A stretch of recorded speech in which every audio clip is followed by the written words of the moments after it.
जय श्री हरि, जय श्री कृष्ण। श्रद्धालु श्रोताओं, माघ मास का यह पावन समय स्वयं भगवान श्री हरि विष्णु की कृपा से जुड़ा हुआ माना जाता है।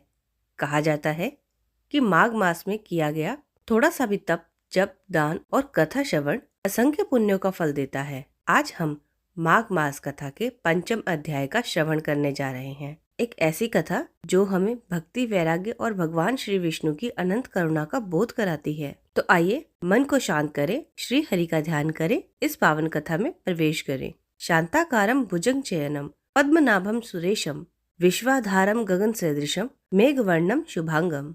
अर्थात भगवान श्री विष्णु शांत स्वरूप वाले हैं, शेषनाग पर विराजमान हैं, जिनकी नाभि से कमल उत्पन्न हुआ, जो संपूर्ण संसार के आधार हैं, आकाश के समान विशाल और मेघ के समान श्याम वर्ण वाले हैं। हम ऐसे भगवान विष्णु का ध्यान करते हैं। दत्तात्रेय जी कहते हैं कि हे राजन, एक प्राचीन इतिहास कहता हूँ। भृगुवंश में ऋषिका नाम की एक ब्राह्मणी थी, जो बाल्यकाल में ही विधवा हो गई थी। वह रेवा नदी के किनारे विंध्याचल पर्वत के नीचे तपस्या करने लगी। वह जितेंद्रिय, सत्यवक्ता, सुशील, दानशील तथा तप करके देह को सुखाने वाली थी। वह अग्नि में आहुति देकर उच्च वृत्ति द्वारा छठे काल में भोजन करती थी। वह वल्कल धारण करती थी और संतोष से अपना जीवन व्यतीत करती थी। उसने रेवा और कपिल नदी के संगम में 60 वर्ष तक माघ स्नान किया, फिर वहीं पर ही मृत्यु को प्राप्त हो गई। माघ स्नान के फल से वह दिव्य 4000 वर्ष तक विष्णु लोक में वास करके सुंदर और उपसुंदर दैत्यों का नाश करने के लिए ब्रह्मा द्वारा तिलोत्मा नाम की अप्सरा के रूप में ब्रह्मलोक में उत्पन्न हुई। वह अत्यंत रूपवती, गान विद्या में अति प्रवीण तथा मुकुट कुंडल से शोभायमान थी।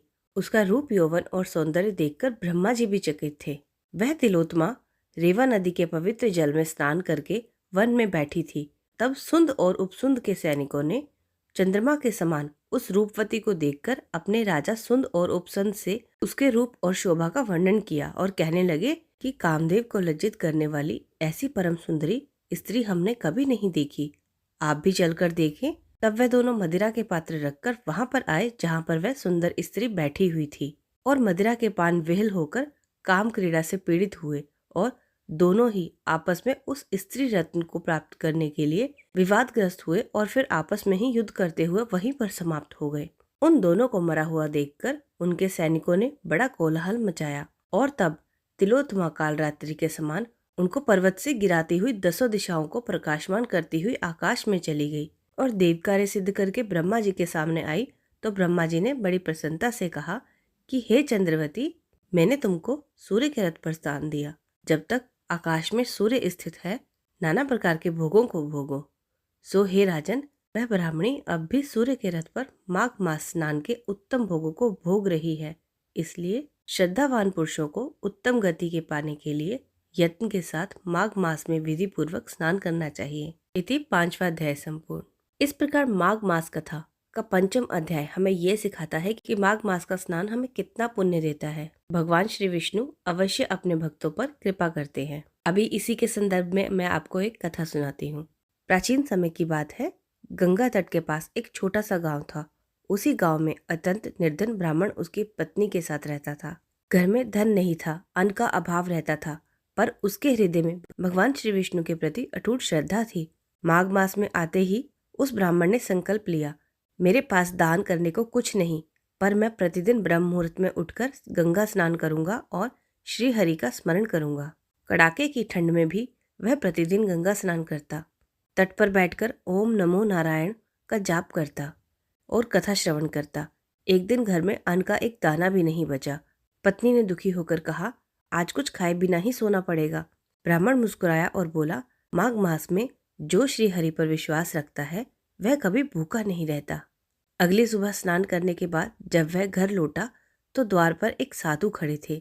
साधु ने कहा, वत्स, मैं भूखा हूँ, कुछ भोजन मिलेगा? ब्राह्मण के पास कुछ भी नहीं था, फिर भी उसने घर में रखा आखिरी सूखा आटा साधु को दे दिया। जैसे ही साधु ने वो थोड़ा सा आटा अपने मुंह में डाला, वैसे ही तेजस्वी रूप में प्रकट हुए। वह कोई और नहीं थे, स्वयं भगवान विष्णु थे। भगवान ने कहा, वत्स, तुमने माघ मास में स्नान, जप और अतिथि सेवा से मुझे प्रसन्न कर दिया। भगवान के दर्शन के बाद ब्राह्मण का जीवन बदल गया। उसका घर अन्न धन से भर गया, पर उससे भी बड़ा फल यह था कि उसे विष्णु भगवान की भक्ति और अंत में वैकुंठ की प्राप्ति हुई। इस लोक कथा से हमें ये शिक्षा मिलती है कि माघ मास में सच्चे मन से किया गया स्नान, जप तथा कथा श्रवण और सेवा भगवान श्री विष्णु को अवश्य प्रसन्न करता है। इसलिए शास्त्रों में कहा गया है, माघ मास में किया गया छोटा सा पुण्य भी अनेक जन्मों के पापों को नाश कर देता है।